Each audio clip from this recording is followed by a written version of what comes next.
retarded child. Indeed, the LGBTQ subculture is an experiment with malignant and cancerous results so far. Its adherents, its acolytes, its students, its body appears socially as misfits who are triggered by any opposition to its stated beliefs or practices, silences opposition using Marxist guerrilla tactics, and claims mental instability for its adherents who require safe spaces on campuses. The LGBTQ subculture is a tiny fraction of the Western social system. Despite no merits at all, it demands full attention and respect, while offering nothing to the nations in which it resides except to sound like a toddler demanding its wishes be capitulated to, or it will hold its breath until it gets its way. It is a spoiled bastard child of Western culture, and deserves to be shown the door and expelled from the realm of intellectual and political discussion. It is an embarrassment to the intelligent mind.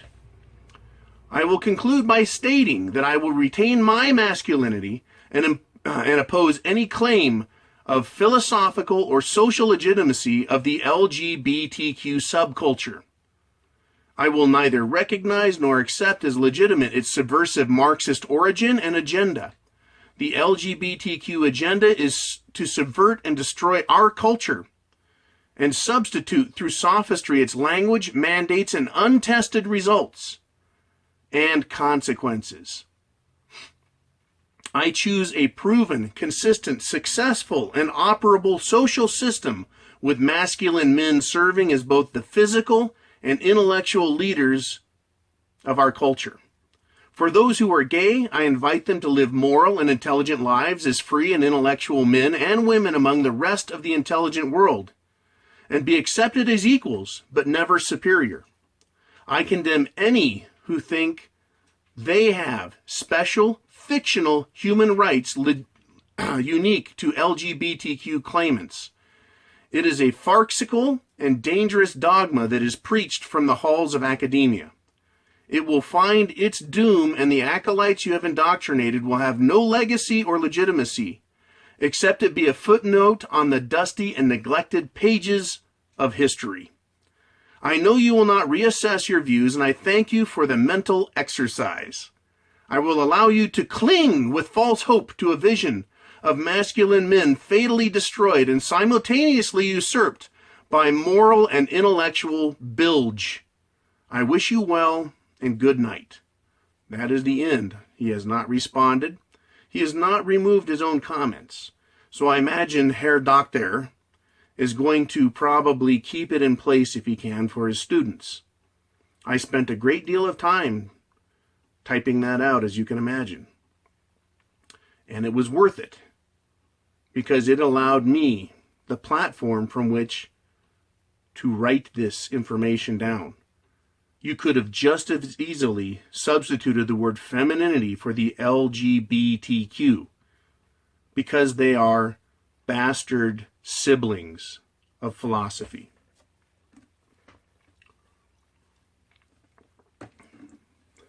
They are groups that are socially retarded, but they have power, because hundreds of thousands and millions of these people in America alone are being trained in colleges, in the halls of academia, to believe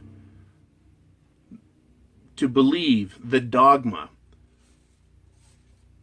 the morals, everything that femininity is, or the feminist movement, everything that the radical left gay movement pushes, is finding its way out of academia and down into high school, where my sons are dealing with it.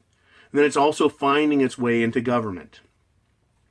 I've talked about how in Canada, England, and Australia, they're having problems with this. In Canada especially, they're trying to get passed or have passed legislation which requires people to address with the proper pronoun people who are part of the LGBTQ lifestyle. If you do not accept them and call them by the proper pronoun, that can be considered in Canada, believe it or not, a violation of that person's human rights because you aren't meeting their needs. Now it becomes the people of Canada's problem, their duty, to meet the needs of the LGBTQ community via language. The world in the West is going to hell in a fucking handbasket. They want to emasculate everyone and take away free speech.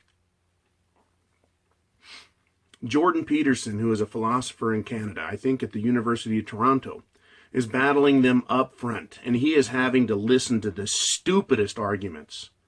I recommend looking up Jordan Peterson. I'll try and put some links in the video to his work and some of the stuff he has to face. In America, you can suck it, you bunch of faggots. You are intellectual queers. Okay, there's something wrong with you. And I'm not talking about gays in general. I'm talking about those who are part of the radical left-wing movement. Queer means odd, right? Faggot means burning log. You guys are faggots. You are burning yourselves up because you are behaving in an unnatural way. You are triggered at the mere sight of a white man like myself, who you would scream patriarchy at and white privilege if you had a chance. You sound like children because mentally you are children. You are spoiled. You don't have the wealth to pay for your education. You've either gotten loans for it, which means everyone else has subsidized until you get a job, which is highly unlikely, and pay it back, or you're using your parents' money to disillusion yourself and act in a way that is not natural. Because once again, I'll ask, if your way is the right way and it is so superior, why are there not any cultures that have your philosophies at its heart, in its foundations? It's because it is not a true philosophy. It cannot sustain itself. So if it ever did rear its head in history, it would have died very quickly. Or, like a cancer, it would kill that culture upon which it attached itself. This is John, host of Mgtow is Freedom. I have the penis. And if you are a man going your own way, you can make the same proclamation. You have a penis, go your own way. We're engaged in a social battle. It's an intellectual battle with non-intellectuals. They are hypocritical. Hypocrisy flows through their mind. Like crybaby feminists, the gays offer the same defenses, the same offenses, and that is they want special rules for themselves and the right to tell everyone else to be silent and accept what they have to offer as truth. And the mere resistance to the very idea or act of talking to them and then arguing with them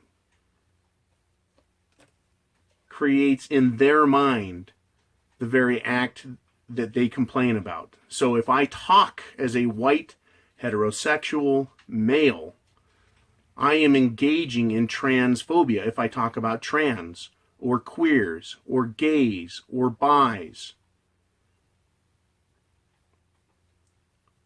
or lesbians. The whole thing is ridiculous. I cannot talk about it. I can't think about it. I must obey. That is the position they want to do. And they are using Marxist guerrilla tactics to do it. I think I laid it all out. I hope you guys enjoyed this. Do not be afraid of these freaks. They are intellectual freaks in an intellectual and academic freak circus. They are a sideshow of social humanity. They are fools and knaves, and they don't deserve real critical attention. But this Ph.D., this doctor, this professor of philosophy and linguistics, he does deserve my attention, and I will give it to him this one time. Because I know what he's doing, and he knows what he's doing as well. And it is people like him and their conscience, when this fails and falls on its face, that are going to be held accountable and responsible. And the people that are adherents, their acolytes, are also going to be held accountable themselves. And they'll have no one to blame but themselves, because they are sheep going out amongst wolves and telling the wolves that they are sheep. And the wolves are going to eat them up. There's a reason that masculinity has dominated this world, because it inspires the intellect and empowers the physical. This is John, host of Mgtow is Freedom. I have the penis. Take care.